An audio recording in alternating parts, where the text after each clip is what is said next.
Good afternoon, everybody, and welcome to this session. All protocols observed. My name is Engineer Elizabeth Rogo. I'm the East Africa President for the Africa Energy Chamber based in Nairobi, Kenya. I'm also an expert in the oil, I'd like to say an expert, but I'm an oil and gas engineer. I'm not afraid to say it, but I also work in the renewable space, specifically geothermal, which I hope will have more emphasis here in next year when we all come back. I'm very pleased and honored to be with a group of very distinguished gentlemen. And we are going to talk about integrating energy and mining. How can resource-rich countries drive the energy transition? The Energy Transition Forum is actually called Strategic Minerals and their role in the power game. I would like to start off with each person introducing themselves. I think that would be much better than me. And then we can go on to the questions, and I'll give enough time for Q&As. But if there's something that's really, really burning, please keep it knowing that I'll make sure all your Q's and A's are responded to. Thank you very much, my dear. The Colonel, may I start off with you, please? Very kind. Can you guys hear me okay? Yeah, okay, good. I am Derek Campbell. I'm the Executive Chairman of Alpha Sierra Advisory Group, which is a consultancy that brings in multinationals and does deal origination and access to capital. It brings those multinationals into the emerging and frontier markets in the energy, natural resource, and infrastructure spaces. I'm also the Executive Chairman of African Metals Group that is focused on gold acquisition and consolidation, as well as strategic metals, critical minerals, rare earths, consolidating those to optimize and monetize those, again, in the emerging markets with a particular concentration, if you will, in Africa, hence the name African Metals Group. So I guess I'm next, Kwasi Ampofo. I'm based in London, Bloomberg NEF. So pretty much Bloomberg NEF is your research partner through the energy transition. So we cover from commodities to renewable energy to electric vehicles, all the way to hydrogen. And my role there, I'm the head of the metals and mining. And pretty much what I focus on is the metals that will fuel the transition. So if you're talking about your batteries, we're looking at the metals that we're going into it. If you're talking about your wind and solar power, we're talking about the metals that will go into it. Thank you. My name is Frank Fannon. Currently serve as the managing director of Fannon Global Advisors. It's a consultancy I established focused on all matters of the energy transition and geopolitical implications from the mine mouth to the technology provider. Prior to that, I served as the inaugural Assistant Secretary of State to run the Bureau of Energy Resources. Had a whole of government remit where we focused on energy and resource matters, which were effectively proxies for other foreign policy issues. In that role, I created some initiatives, which in fact is a degree of continuity with the current Biden administration around minerals and the role in the energy transition and supporting countries to responsibly develop those resources. I had some work, brought my private sector experience, worked for BHP before that, and Murphy Oil Company before that, doing global new country entry.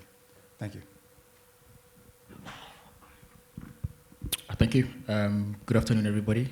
David Koza. I work for the Council for Geoscience, which is a national science agency here in South Africa. I'm a geophysicist by training, currently responsible for managing the geoscientific mapping program in South Africa. Thanks. Thank you. May I ask the media people to assist? Or audio people, sorry. Thank you. I think I forgot to thank them. Maybe that's why they're sabotaging.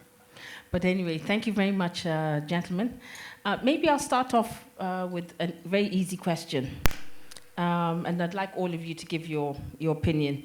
How has the COVID-19 pandemic affected the energy transition? I'd like to start off with Mr. Frank, please. Yeah, thank you. Huge question. COVID created an unprecedented demand shock on the global economy. We went from not seeing going to our work, going to school, quarantine.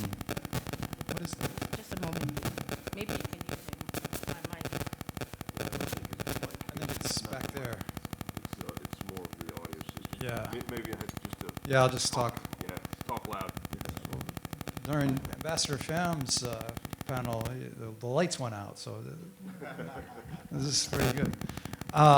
Yeah, so we had this incredible demand contraction. We all stood still, and as a result of that, investment in energy declined substantially, which has fueled today's current energy crisis with a latent scale of investment, and we're all playing catch up. We have the climate change conference is going on right now, and I think it's just to share. I had some friends who did some analysis on what was the greenhouse gas emissions reduction during the pandemic year. About 5%. 5%. The world stopped. 5% reduction. So looking forward, how can we have a meaningful, dramatic transition that's called for to address the climate crisis that it doesn't require the world to stop? Thanks. Yeah, I would say a couple of things, and I'll look at this less geopolitically and strategically, and I'll just talk commercially in terms of actually what opportunities it provided in this critical minerals, strategic metals, battery metal space. What it did is it made the world see that, hey, there is an opportunity here, right? And there's been a shift. Some folks can say, hey, was COVID-19 actually a cause for the shift? Maybe not. Maybe we were going to head towards that direction anyway. But that, I'd say, abeyance in activity gave people an opportunity to look at a market that could fuel energy transition that was beyond even just EV battery. It was beyond even just hydrocarbons and fuels. It was like, hey, there are other minerals on this planet that can be exploited in a very ESG type of way to help us achieve a better carbon footprint than we have now. And so I would say that maybe it was a confluence of events that had nothing to do with anything more than timing, but COVID-19 gave people a step back. I know it did for us commercially as a company. It gave us a chance to look at, hey, where do we focus our efforts? It's in a place where we can now exploit opportunity to help meet ESG. And so I'm not sure that even COVID-19 impacted that so much, back to what Frank has said, right? I think that it was just a timing issue, right? And we are at a point right now where, from a technology-based perspective, from a commercial perspective, from a commercial viability perspective, that all of a sudden critical minerals, rare earths, and strategic metals are going to feed the transition for the global economy to be more carbon friendly. Dr. Kwasi? Yeah, so I just want to start with an interesting observation I made during COVID. And part of the things that I picked at the beginning was that I have never gotten the opportunity to see my neighborhood as much as I did during the COVID times. And it's simply because we are locked down, there is nothing else to do. But I noticed something. So I live in London. That I've also not seen London's skies as blue as it was since living there the last 2 years. So when I look around, it was similar in other cities in India, in China, where suddenly you realize that the skies could actually be as clear as it is now. And one of the hypotheses I had is that people would not want to go back to the old ways. People would not want to go back to those foggy, cloudy skies fueled simply by heavy smoke or emissions or whatever it is. So I think that is going to be the big take-home for all of us, that now we can see what could happen if we reduce our emissions. In terms of demand, so Frank already talked about what happened in the energy sector. I wanted to sort of bring it down to what happened in the electric vehicle industry. So at the beginning, we had a conversation around how do we model the impact of this pandemic. So were a lot of models. There was a V recovery, there was a W recovery, there was a U recovery, and someone even suggested it will be an L recovery. So what happened is that at the first half of the year, when there was so much uncertainty starting from Asia to other parts of the world, there was significant demand destruction in the electric vehicle industry. However, we witnessed a very strong recovery last year to the extent that global sales of electric vehicles reached an all-time record. Europe, for instance, last year, because of what happened the last 6 months of 2020, became the fastest growth region for electric vehicle sales, which has always been China the last 10 years. So in spite of the effect of the pandemic, in spite of how gloomy it was for some industries, the electric vehicle industry sales really rocketed high. Obviously less because of COVID, but then more so because government wants to maintain the blue sky that I talked about earlier. Thank you. Mr. David, I was looking out of my window today, and I've never seen Table Mountain look so beautiful. Because every time I've been here, it's been cloudy. So that to me was kind of a, when I hear the gentleman talk about no smog and everything, it was beautiful. What's your take on the COVID-19 pandemic? Yeah, I think today you were just lucky. Cape Town weather can move from cloudy to shiny in a space of 2 hours. But I think when one looks at it from a strategic minerals point of view, I think COVID-19 has actually created a great opportunity. Pre-COVID levels, from an exploration point of view, nobody was spending money in doing active exploration.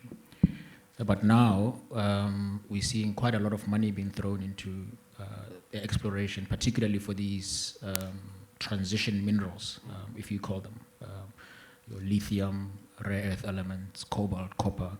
Copper in particular, I mentioned yesterday that it's going to be a problem going forward for electric vehicles. We don't have a lot of it, and we're certainly going to be struggling in the next couple of years to find it. So I think we have, I think COVID-19 has created an incredible opportunity certainly from a minerals exploration point of view.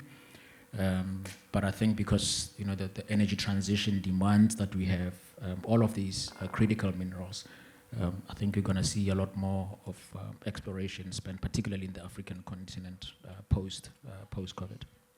So I wanted to touch quickly on the economic consequences of this transition, especially when we look at countries that are heavily dependent on oil and gas. And as you rightfully said, Mr. David, countries that are supplying some of these minerals, strategic minerals, like copper. And I thought Zambia would be jumping up and down, thinking that they have vast amounts. So how do we level the playing field for countries that will be negatively affected by this? And by this I mean more the fossil fuel related countries. So Mr. Frank, can I get you to answer that? Yeah, thanks. I think it's the opportunity. One of the things when I served, I would talk to we have a very diverse planet, but the one consistency of every leader I met with, every minister, is I said, well, where's the more U.S. investment? They all want more U.S. companies. And and it was part of my job as a diplomat to help bring companies there. But other governments have to create the conditions that incentivize, that are attractive to companies. And so it's really an area of partnership to help de-risk countries and projects where they may they actually have or are perceived to continue to have non-transparent practices, or where contract sanctity is questionable, all of the familiar topics. And so we created this program, which I referred to earlier, to help those countries. And when I was at BHP, we would every 2 years we'd do the global survey of where are the big targets, and then you'd figure out whether to explore or not, and all of that. And there was the risk aversion to a Western publicly traded company is so significant, And this is one of the perverse outcomes, in my view, of some of this ESG-related pressures, is countries want to have the best-in-class investors in their countries, but they may have a reputational cloud, deserved or otherwise, over them. And that risk aversion means those companies, the best companies, aren't going to invest. So we need to dispel this cloud. Because what it does is it creates the opportunities for the ones who like to operate in the opaque environments, which creates a sense of, which doesn't help the local population, doesn't help the country. The idea of beneficiation, forget it. And so we need to create other kinds of conditions. So we have this program to help. But it's not a government-to-government thing. What we really need to do is how do we mobilize private capital, because that's going to really make things happen. What you're seeing in a geopolitical context is this evolution of new supply chains, a balkanization, if you will, around standards. And I think there's an opportunity for Africa, I spoke to it before, a tremendous opportunity for Africa to establish these standards, to be the leading edge, to attract the best kind of investors and to benefit from the energy transition in a completely inclusive way. Thanks. I'm actually going to, and I'll get to you, Colonel. I'm actually going to talk about misgovernance, and I want to talk about security, because as much as we're saying Africa will lead, most of the time when you look at the country, sorry, I keep thinking I have a mic on me. When you look at the countries that should be leading, like the Congo, see what's happening there. A lot of insecurity. But let me just start off with continue with Dr. Kwasi about the level playing field for countries that will be negatively impacted vis-a-vis the oil and gas related companies. So let's look at the scale of opportunity that is coming. So if you look at the renewable energy space compared to the total energy consumption or what fossil fuels collectively, we are just at the surface, at the tip of the iceberg of the opportunities that are available. So solar wind is just a fraction of the total global energy consumption. So how should African governments or governments in general see this? Is the glass half full or half empty? Should we be worried about the threat, or we should be prepared for the opportunities? And I think the only thing that would be the biggest challenge for these governments is not the fact that renewable energy will take over oil demand, hence deprive them of revenue. It is the complacency. And why do I say this?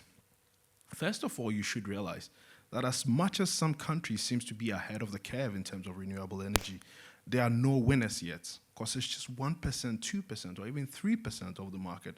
So there's no Saudi Arabia of renewable energy yet. What stops Nigeria from being the Saudi Arabia of renewable energy? What stops South Africa from being the Saudi Arabia of renewable energy? Or what stops Kenya from being the Saudi Arabia of renewable energy? There are no winners yet.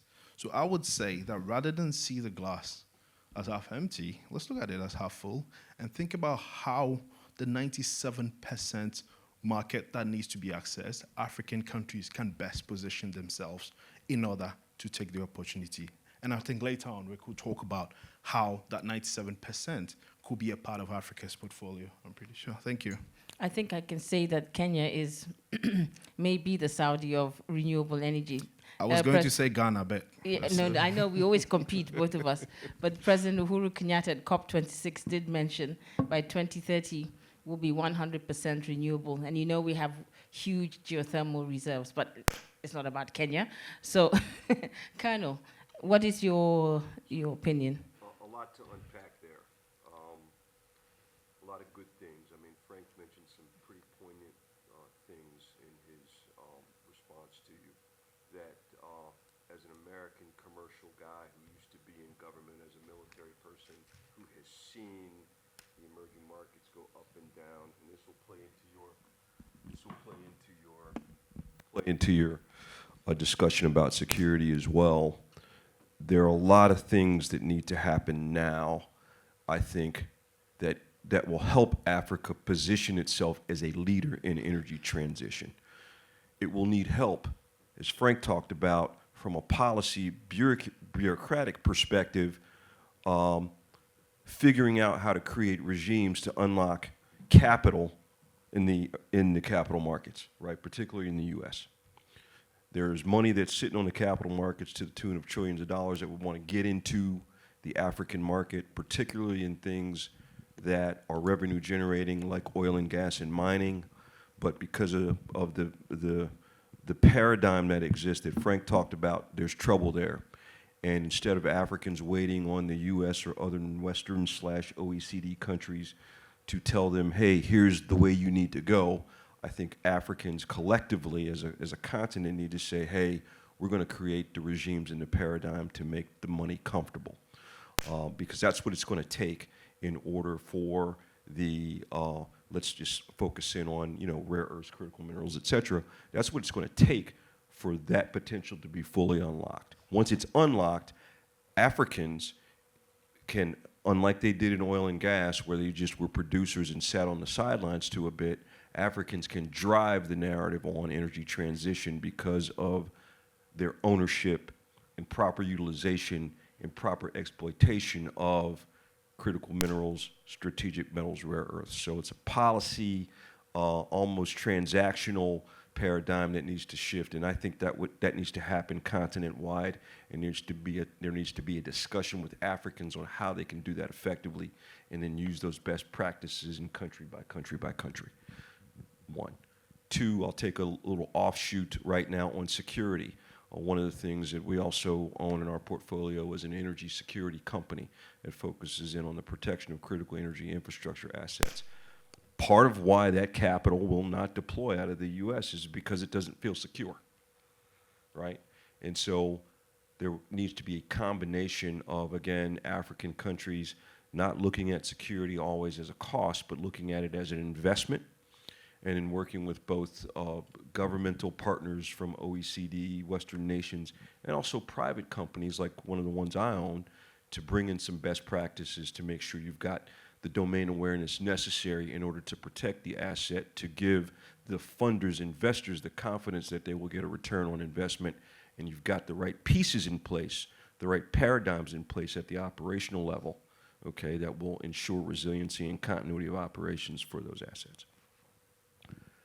The other thing I want to talk about is really kind of this issue about the money and the return on investment.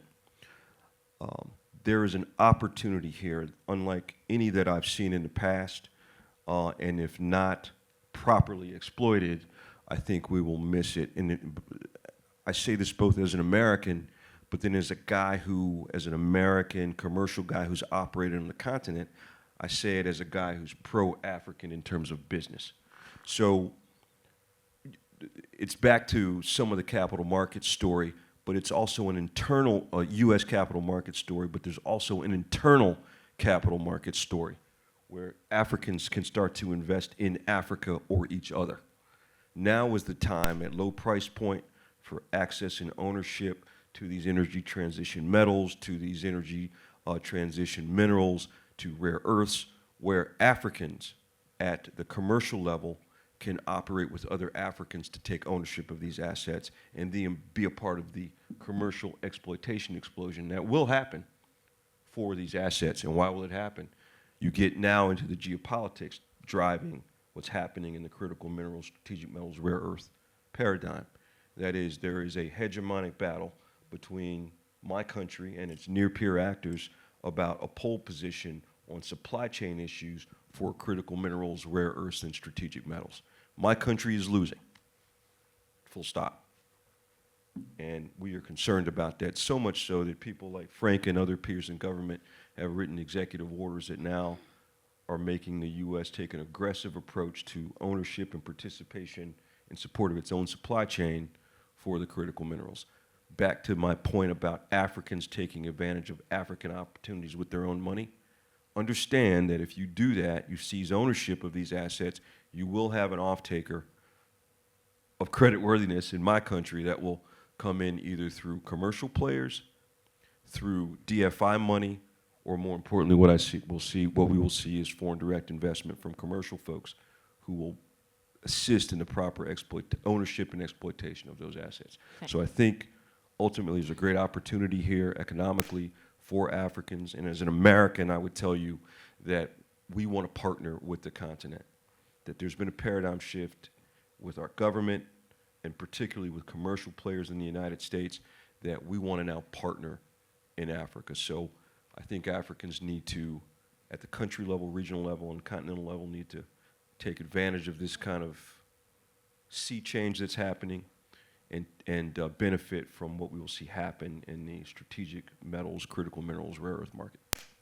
Thank you so much. Mr. David, just that question as well, the level playing field. I think South Africa is a very interesting example where you're heavily dependent on coal. We've been hearing a lot of discussion during this conference. Your take, please? Yeah, I think things like resource nationalism will become an issue going forward. We know that most of the strategic and critical minerals that are needed for energy transition are in Africa. So I think what we'll probably see more and more of is countries, once they figured out what is strategic for them, a lot more effort will go into how do we protect this resource. And I think we probably will get to a point where, and this is unfortunate, but even within the African continent, that there's less and less working together from when one looks at it from a long-term point of view. So my feeling is that what needs to happen in Africa is that we develop a lot of policies and strategies and plans and master plans and things like that. Those things are all great on paper, but I think what needs to happen is that there needs to be a lot more scientific input into these policies. You were talking about Kenya earlier. It is definitely the biggest market in Africa when it comes to geothermal resources. How could those resources be shared amongst countries in the region to stimulate other resource development within the region? So we're not talking about those things. It's all about how each individual countries are benefiting from it, but not necessarily how the African continent can benefit from it. The Congo, for example, it's a huge resource for copper, but that is not benefiting the Congolese or the rest of the Africans. Why is that? Because there's a lack of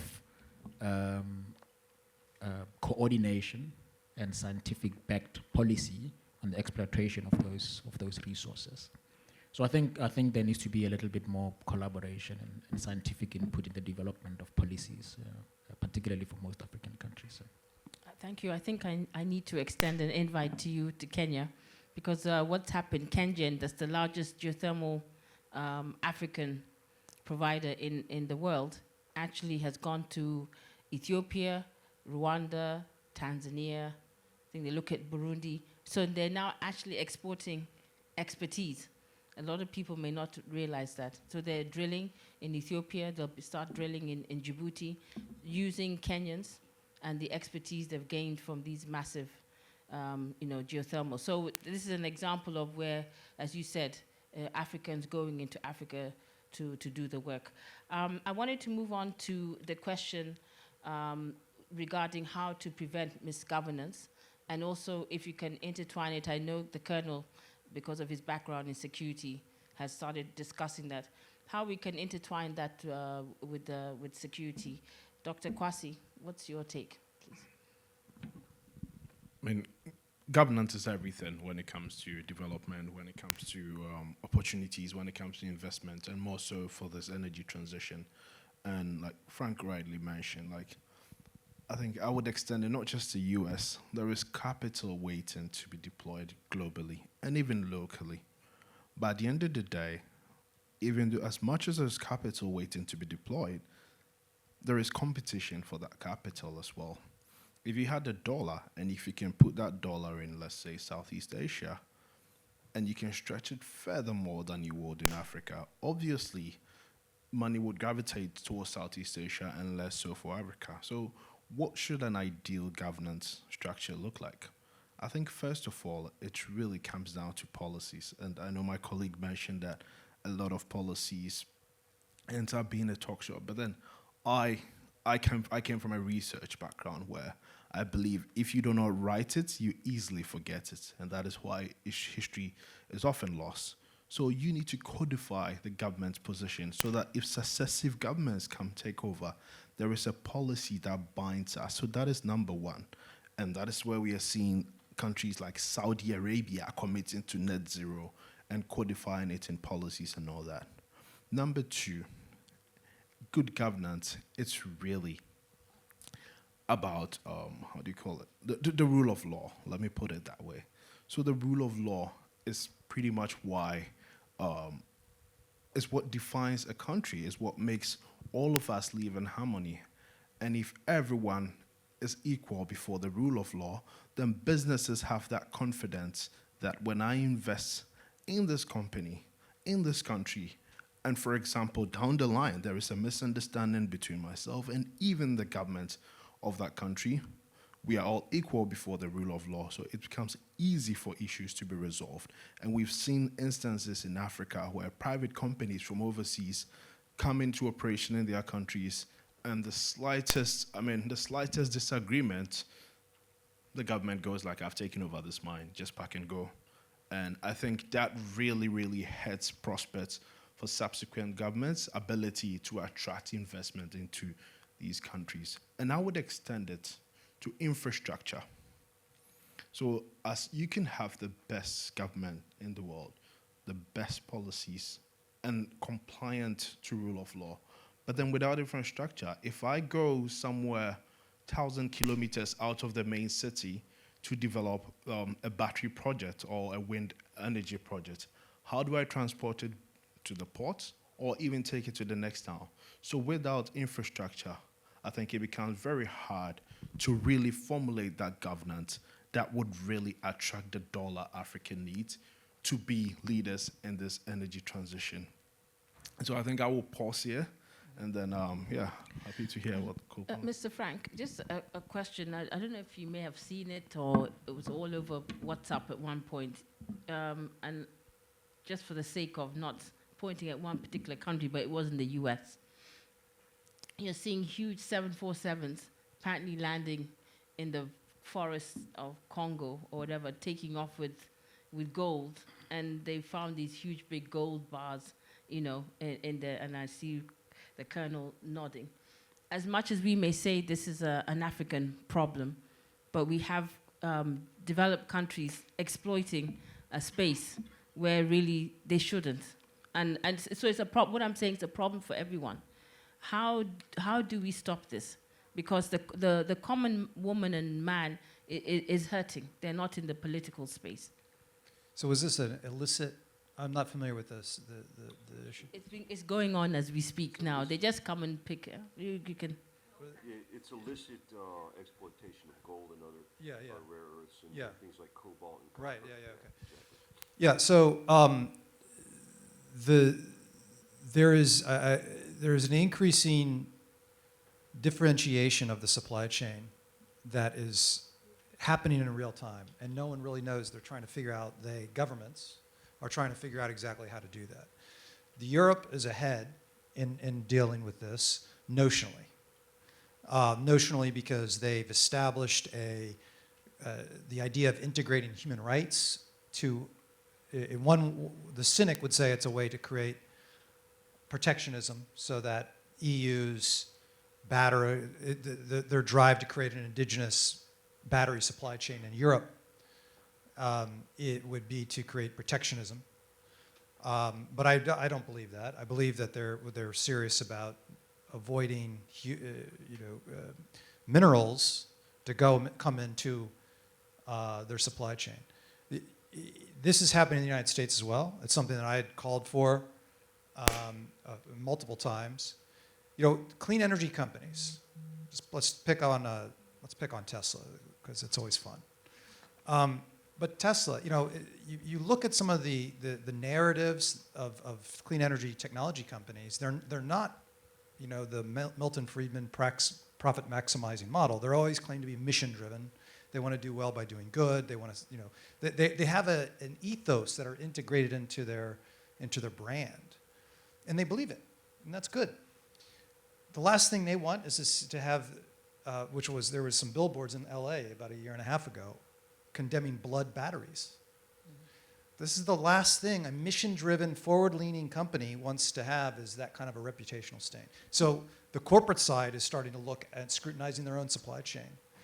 Europe, at a legislative level, recently there was amazing bipartisan legislation passed Congress, President Biden's intent to sign, which is integrating the concept of human rights to ensure that any money spent on some of the clean energy stimulus would not offend human rights concerns. They'd have to be tracking the money. Second, they included a provision that requires scrutiny of China's control of the clean energy supply chain and its implications with respect to human rights. Another degree of continuity between the Trump administration and the current one is respect to the use of forced labor in the solar industry and sanctions. So it's nascent, but it's happening, and it's happening in real time. And I'm pretty excited about it. Now we actually have technology to help the tracking of these minerals, so that they are that their exploitation and development is done in a way that benefits society rather than holds it back. So, Dr. Kwasi, you wanted to comment? Yeah, so it's a very great point, Frank, and specifically to your point about Congo. So I think one of my greatest privileges in my career was getting the opportunity to travel to the DRC to work with some artisanal miners to really understand their contribution to the supply chain, and spent some few days really trying to see if I can get myself a piece of cobalt, and I was not successful. But the main point is that we do track our Bloomberg NEF in real time, the amount of companies that are actually working with artisanal mining companies to sort of, I would say, green the supply chain or ensure that human rights abuses are excluded from the supply chain. And what I've realized is that since we started taking this data, 2019, the amount of companies that are actively working with artisanal miners to ensure the supply chain is free from human rights abuses have doubled within 12 months. And it's even gone higher over the last 24 months. And what are the key drivers? So Dodd-Frank did quite remarkable work specifically for some metals. Back in the days of blood diamond and all that, we've had the Kimberley process, which was used by the diamond industry to ensure that diamonds are certified and only diamonds that are free from blood come into the mainstream market.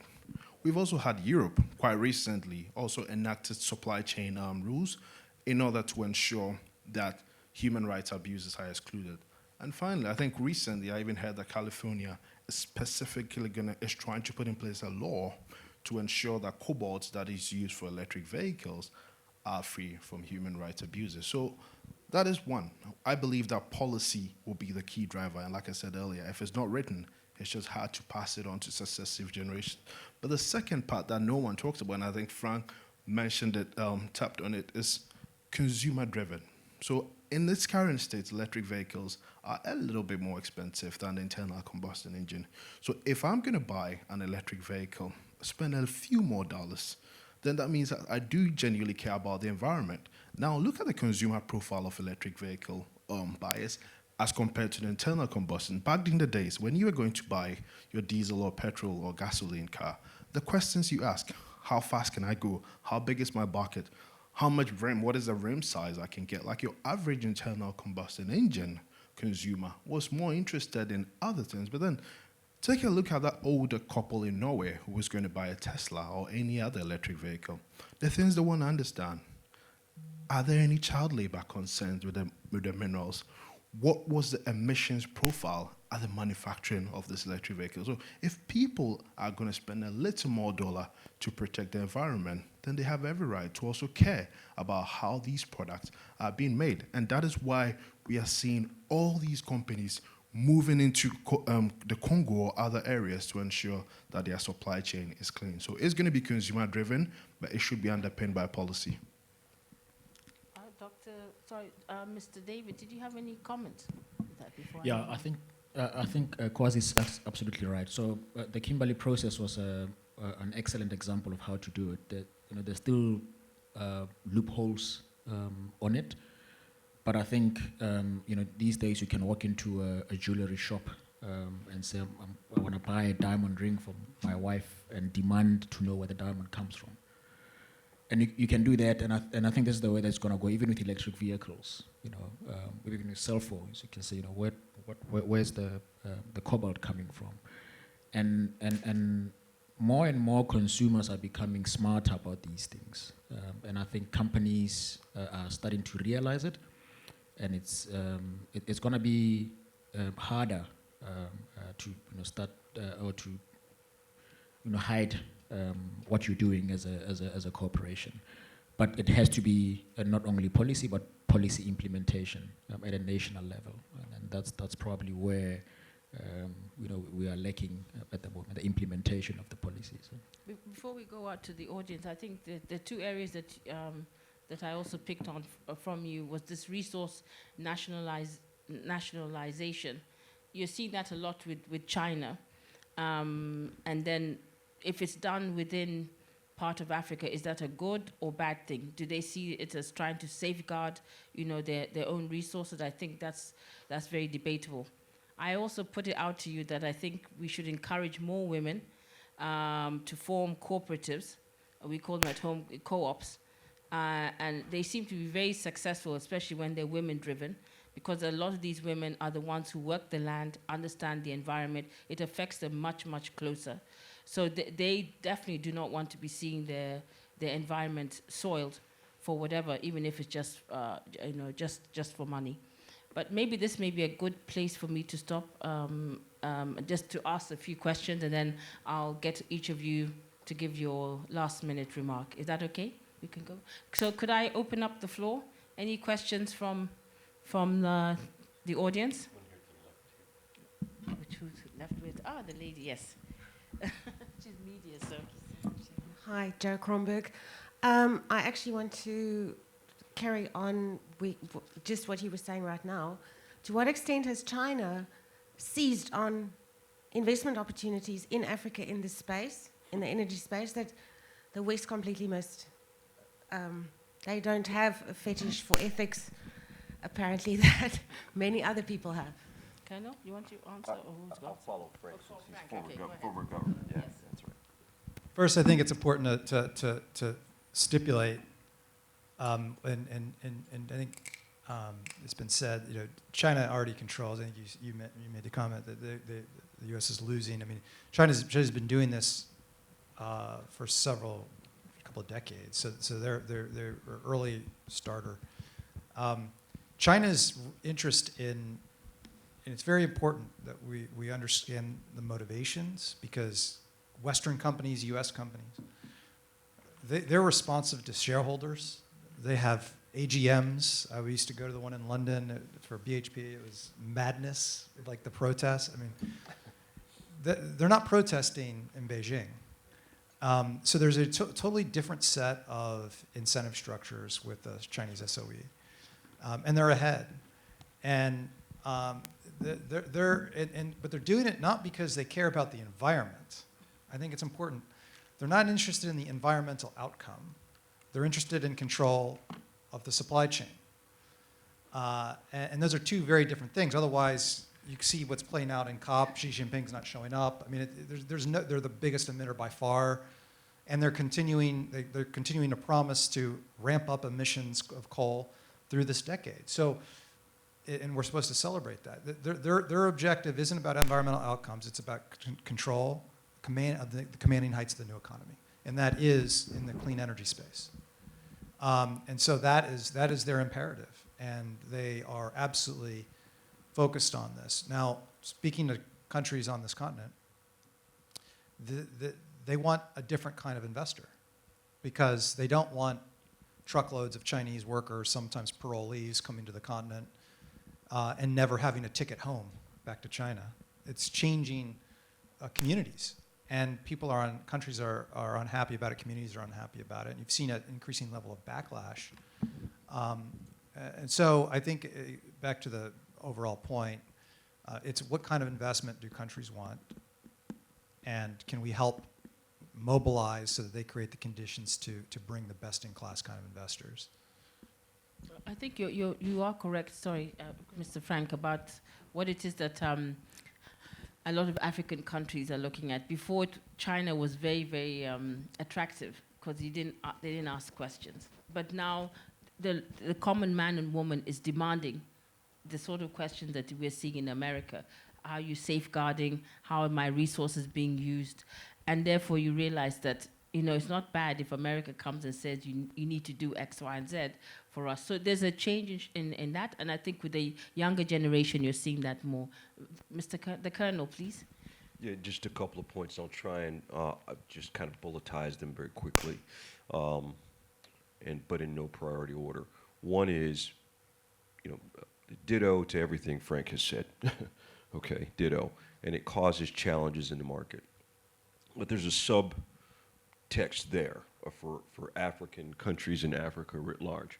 And it's a challenge for Africa. And years ago, I was at a fundraiser for Madam Sirleaf Johnson in Washington at B. Smith's at Union Station. And somehow in the VIP room in the back, you know that room, Frank, I was lucky to be in a very tight circle. Lucky probably, I don't know is the right word, but I was in a tight circle of conversation with Hillary Clinton to my right, Madam Sirleaf Johnson to her right, and then two American businessmen. And we were in a very tight circle, having just a cocktail conversation. And this is some years ago. But it was right on the beginning of the big China invasion is the wrong word, but China engagement of Africa.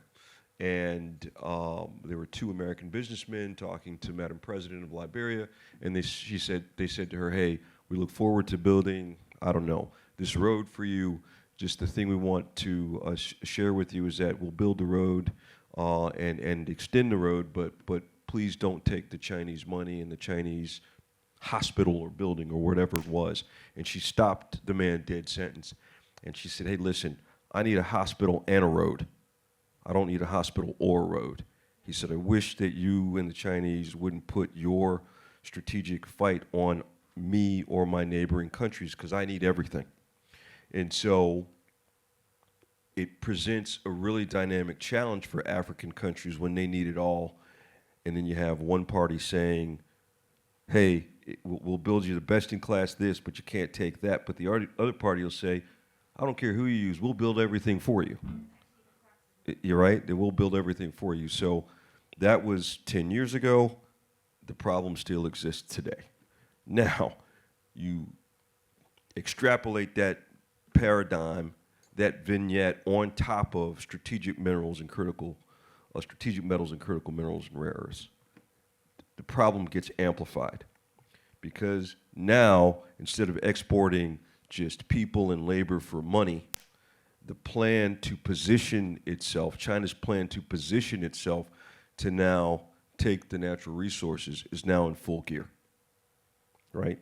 And there are now commitments that have been made contractually that African countries cannot get out of. And so for my country and other Western folks who need the supply chain, the access to the minerals for our supply chains, we're now caught in not only a strategic hegemonic dynamic that places African countries in the middle of that, but there's some contractual things that are just basic business that we can't get around. And so it presents a very dynamic problem. But, I will tell you, wherever there's chaos, there's opportunity. And the United States is ready, both commercially and politically, to exploit that from a partnership perspective, I would say, versus an imperialistic perspective, I would say, right? So that could be argued, but... Yes. So we still have time. I made sure I had enough time for questions. Oh, here's the gentleman over here. Another hand so that I make sure the lady has enough time to run up. Anyone else who would like to ask another question? I'm going to make another point, though, Yes. after Dr. Pham's question, because I want to cover one. Yes, no problem. Please go ahead. Thank you very much. My name is Peter Pham. I intended to just come to this panel and listen to my friends Frank and Derek, but the question provoked me, so I had to, if I may make a brief comment. You mentioned China, and the key thing here are 2 points. One, is African agency. I used to be the special envoy of the United States for the Great Lakes and covered the DRC. And what has happened in the last few months alone is really earth-shattering. The fact that 6 Chinese companies were kicked out of South Kivu by the government of the DRC for failure to observe environmental standards. The fact that the entire contract for China Mali, the largest Chinese mining investor in the Congo and exporter of cobalt, is being reviewed because it was the famous minerals for infrastructure, except the minerals disappeared and we're all still looking for the infrastructure. It's being reviewed at the presidential level. So this is African agency at its best, and it's working. It's a work in progress, but it's happening, and that presents opportunity. Second point to that is the question that Africans need to ask. If we're interested in these minerals, cobalt, the rare earths, to get green, how green is it to ship tons of oxide all the way to China to be processed there? And why isn't the beneficiation occurring in Africa, both to create capture the value chain here, secondly, to create a market at jobs first, and then a market for energy, African energy, which will be needed, obviously, for the beneficiation. And thirdly, that puts the supply chain of others, including the United States, on a surer footing if the refined minerals are sold at market prices on the open market that we would have access to. So I think African agency is the key to all this. And I see some glimmers of hope, and I hope there's more of it. Thank you. Thank you. Actually, sir, you make a very good statement. I think somebody else had mentioned today, or sorry, I think it was yesterday, that if the African countries don't own the supply chain from the beginning to end, you don't own anything. So it's very, very critical, as you said, about the supply chain. Thank you for your contribution. Any other question? Otherwise, I'll bring you in. Any other question? Please, okay. As you're getting the mic, did you want to comment now? You need your mic. Question may be on the tail end Okay, all right. Thank you, sir. Please go ahead. Thank you very much, madam. My name is Mosa from South Africa. Oh, thank you. I am prompted by 2 comments. The last comment of beneficiation and the other that Dr. Koza made on resource nationalism. And I'd wanted to ask the Colonel, as an investor, mobilizer of investors, the appetite of and the trajectory of investment to programs that are integrating the value chains from Sorry. Okay. nations to those nations that require the minerals for their own development. There has got to be a major shift in the characteristic of the investment from Africa being seen as just a mere supplier of minerals. You have got to help Africa in the investment characteristic in creating the value chain and the value, while that value is created for the investor, but it's got to equally be created for the African nations. Thank you very much. I just want to jump right in. Theoretically and ethereally, I agree with you. But there's a point that I take a lot of umbrage with in the way you've articulated both the question and the statement. We don't need to do anything, either as investors or folks who are coming to Africa with a demand signal. It is time for Africans to lead this movement, full stop. And you don't need the assistance of Western entities or Western philosophies on how to create the right business paradigms to benefit from the investment. There's some fundamental things that should come with the money, whether the money is DFI money or it's capital markets money, and that is this, from a contractual standpoint, that, hey, when you buy this, when you price that asset as you sell it, which is why the refining piece, agency component that Dr. Fannon was talking about is so important. If we brought the processing back on continent, you should say, hey, fundamentally, when you invest and purchase this, whether it's from a local national who's been given a contract or some parastatal who owns the asset, that there is an entire jobs creation, infrastructure building, real plan for the investment. And if you do that, it will then attract the right investment, right? And the investment will say, hey, I want to come in with my $300 million because guess what? Not only is the government going to put it in its coffers and unfortunately now have to pay off some sovereign debt, but hey, they're going to take this money, I'm going to get access to this asset, and there's going to be a road built, there's going to be schools built, more teachers, more nurses, more construction guys who are locals. You can't ask the investor to come in and create that paradigm for you or that dynamic for you. You have to say, here is the plan, right? And now when as an investor, I'll come in and say, hey, I'd be more than happy to make a purchase because I understand what you're doing with the money. And oh, by the way, if you show me that, it helps me say, particularly if it's DFI money, that there is some kind of corporate social responsibility attached to the investment. So, Colonel Derek, you have two Africans sitting on the panel. I think they need to also answer. I didn't. I wanted to make sure that I was done.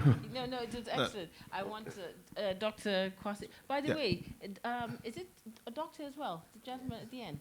Because it was written as Mr. My apologies. We're Africans, we love titles. So Dr. David. So let me just, because we're Dr. David's home. Dr. David, could you answer because your name was brought up, then I'll have Dr.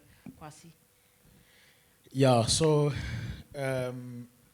it's a tough question to answer. So if an investor comes with capital, they actually in Africa already hold the upper hand. And this is where I think most African governments need to have a stronger stance and realize that they actually have the upper hand. So in the context of the DRC, so if you mention the DRC, it's full of copper and cobalt and all of these things. But it certainly doesn't seem like the government has the upper hand. Capital has the upper hand. So, and I think this is what the question was in the sense that how can the investment community adjust their strategies to help these African governments? I don't know if it's, and it probably needs a coordinated African approach more than anything else to make sure that whatever the DRC is doing benefits the companies in the DRC, local companies in the DRC, and the supply chain is pretty much controlled by the DRC. So China has a strategic mineral in rare earth elements. They control not only the production, but they control how that gets used as well. So it's a strategic mineral for them. Cobalt should be a strategic mineral for the DRC and control it from start to finish. The markets they supply, which companies get involved, and things like that. And that's actually what would lead to controlling or almost taking care of the human rights effects as well. So I think there, this is where the coordination is unfortunately lacking at that government level. Thank you. Dr. Kwasi? Yeah, so I'm a numbers person, so I just wanted to throw in some numbers in this argument, and we'll look at how Africa can progress. So let's use electric vehicle value chain. So the electric vehicle value chain is made up of 5 different steps. So you have the mining, and the worth of the value chain is worth, by 2035, the value chain will be worth about $11 billion. And then you have the refinery. The value chain of the refinery bit will be worth about $44 billion by 2035. And then you have a precursor where you change it into chemicals, the metals into chemical. By 2035, the market value of that segment will be $271 billion. And then you have the cell manufacturing, those tiny cells in there. By 2035, the market value will be $1 trillion. And then you have the electric vehicle segment, which is the Teslas and the Volkswagen By 2035, the market will be 7 trillion. Moderator, let me ask a question. So I'm going to ask all of you. So assuming you are African countries, which part of this value chain would you focus on? Or would you want your countries to focus on? The mining part? Repeat the numbers. 11 billion, 44 billion, 271 billion, 1 trillion, and 7 trillion. Which part would you want to focus on? Everything. Everything, right? But where do African governments focus on? Just the 11 billion part, right? Very, very transactional. You just dig it and sell it, and you take your revenue, you take your taxes, and that's it. That's the sad part. And almost half, at my last check, there are 9 metals that are critical to the electric vehicle industry. And at my last count, over half of African countries have at least one of these minerals. We are sitting on manganese here, very important for batteries. Okay? So how did other countries or other regions do it? 11 years ago, if 12 years ago, if I asked which country was dominating the electric vehicle and battery industry, 12 years ago, what would be the answer? Anyone? No. Nobody. But at that time, even though the market was very small, it was dominated by Japan and Korea. Most of you would have thought it was China. China was just a fraction of the EV battery industry 12 years ago. So how did they do it? They don't have cobalt. They did not have all those strategic metals. But then there are 2 ways you can get resources in your country. Either it's given to you by nature in the ground, or you build a refinery so that they come to you to be refined. And that is exactly what China did. The Congo mined about 100,000 metric tons, a little over 100,000 metric tons of cobalt last year. 70% of that went to China to be refined. The remaining to, I think, Belgium or Finland in Europe, right? So even if you don't have it in the ground, you can build the refineries and they would come to you. And that is how you move to step 2. How do you move to step 3, which is the precarious step 3 and 4? So China said, all right, if we produce electric vehicles, we create demand for cells or batteries to be produced here. And I travel around the continent a lot. I talk with governments, and every government wants to have an EV or electric vehicle plant in its country. And the first question I ask them, who is going to buy it if you produce? You don't have local demand, so why do you want to produce it? And that is what China did. That if we regulate that, okay, electric vehicles should be mandatory by X number of years, and we create local demand, we are going to create local champions. CATL is now the biggest battery manufacturing company in the world. Why? Because they had a domestic market that supported their growth, and once they were globally substantial enough, they started exporting batteries. Now Tesla is going to use a CATL battery in Europe. So first of all, you need to understand where you want to pitch your tent as a country, and once you identify that, you need to create the demand, the domestic demand, to fuel your domestic institutions, and then you can talk about dominating the world. So it's very possible. We are seeing another growth center emerge, and that is Europe. So recently, they also started, okay, out of the 14 countries that have announced that they are going to phase out internal combustion engines, almost about 3/4 of them are in Europe. And what happened? Last year, we saw Europe overtake China as the fastest region for electric vehicle sales. So it is possible. The rule book is there. Countries have done it. So I think governments should just, it's easy. You don't have to reinvent the rule here. Simple, pitch your tent. If it's 7 trillion you want, if it's 1 trillion you want, 2, create the demand. Once you create the demand, through 3, foster domestic companies to take advantage of your domestic demand. And once they become substantial enough, they will dominate the world. And that could potentially change Africa's story.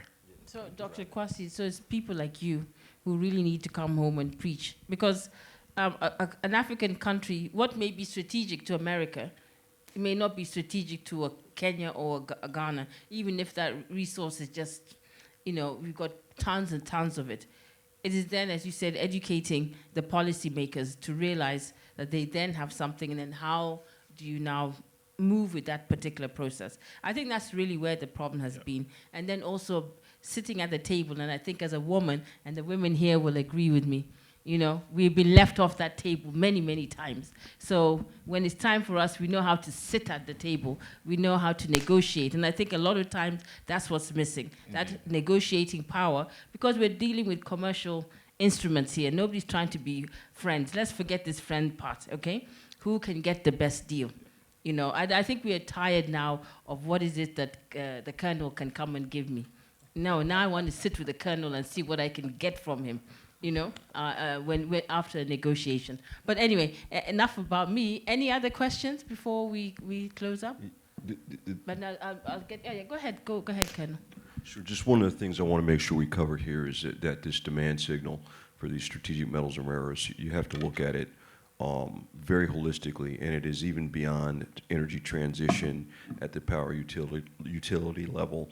It is beyond electric vehicles. One of the things that my company is talking about, African Metals Group, is servicing the off-Earth economy, the space economy, because what you're seeing right now is the demand to put as much steel-like product in low Earth orbit as you can, and as much steel-like product on the moon as you can.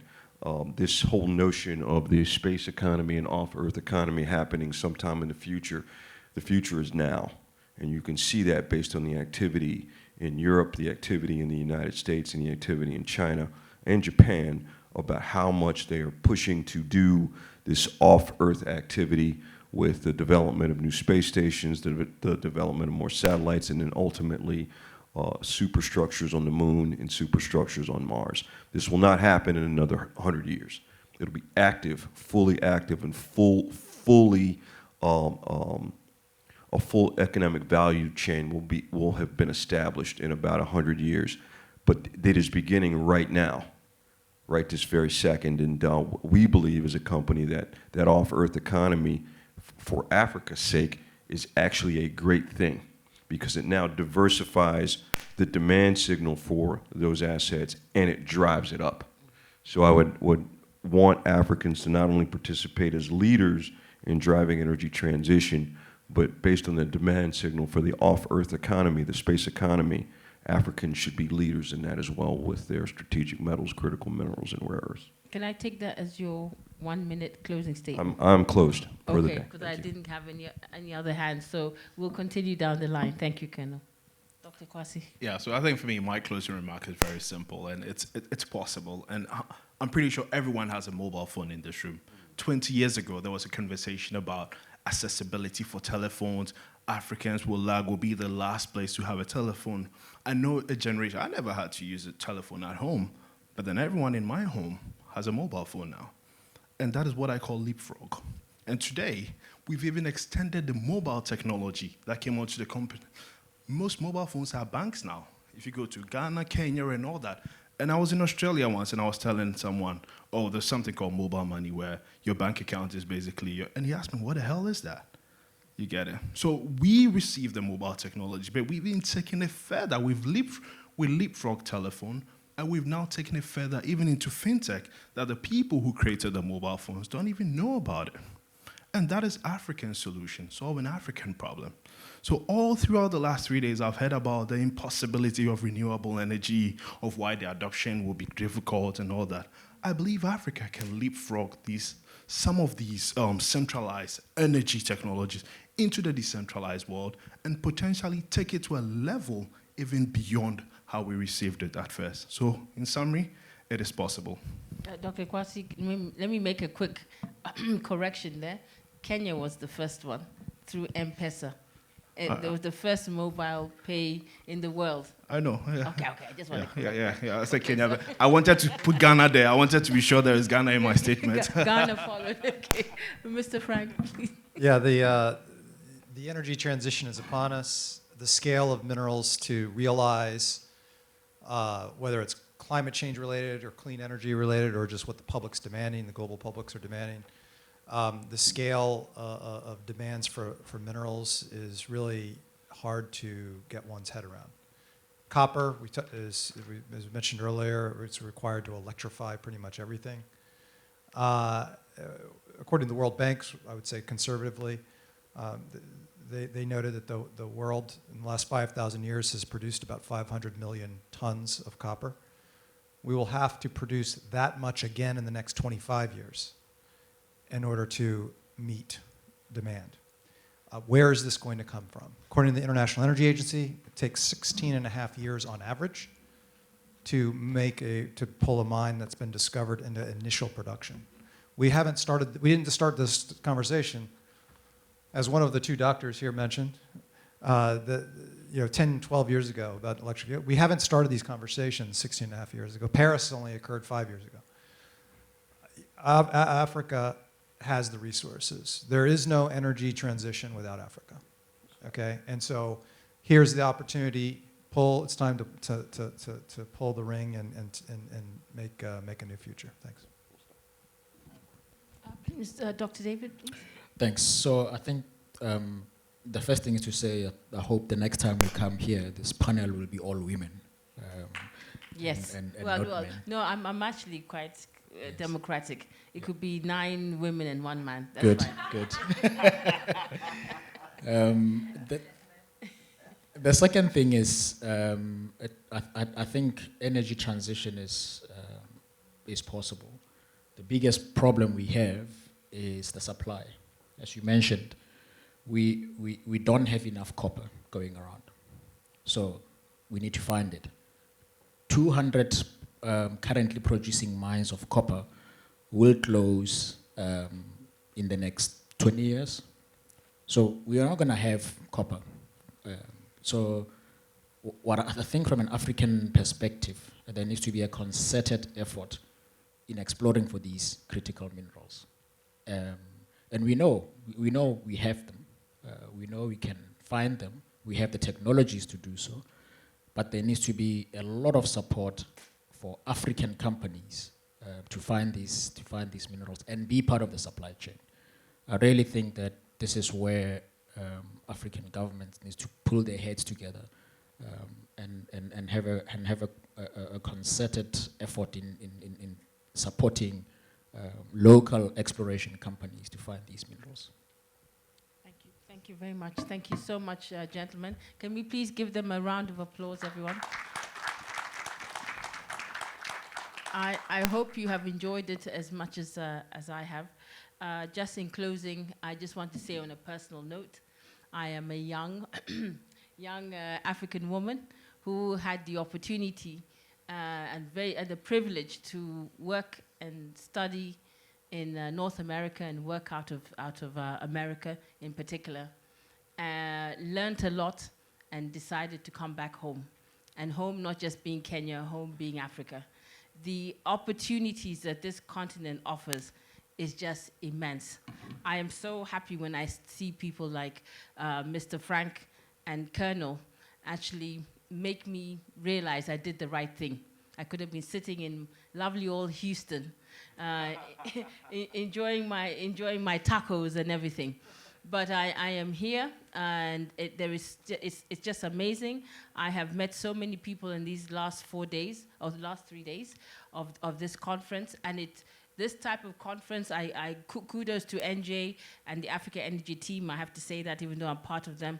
It makes you realize that those of us who are in this energy field, there's definitely a lot more we can do. And each of you has given us hope in your own ways that no matter how hard it is, there is opportunities to see great African countries emerge out of this new energy transition. I like the part where you put, you said something about there is no energy transition without Africa, Mr. Frank. I will remember that.